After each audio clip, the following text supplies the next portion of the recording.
বলি ইসলামের বিপ্লব আসবে, সে বিপ্লব রুখে দেওয়ার সাধ্য পৃথিবীর কোন শক্তির হবে না।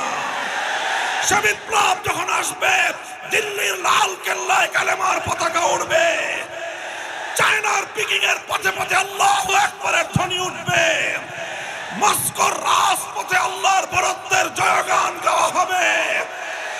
সেই স্বয়ং ওয়াশিংটনের মাথার উপর লা ইলাহা ইল্লাল্লাহর পতাকা উঠবে। ইসরায়েলের পতন ঘটবে, মুজাহিদিনদের হাতে কালেমার ঝান্ডা উঠবে, কালিমার ঝান্ডা উঠবে ইনশাআল্লাহ। ইম্মাল ফাতহু ওয়া ইম্মা শাহাদা, হয় তোমাকে শহীদ হতে হবে, আর না হয় তুমি গাজী হয়ে বিজয়ের ঝান্ডা নিয়ে বাড়িতে ফিরবে। এই মুসলমান, ভয় কিসের? জন্ম নিছে কয়বার? যারা বলেন জন্মেছি কয়বার?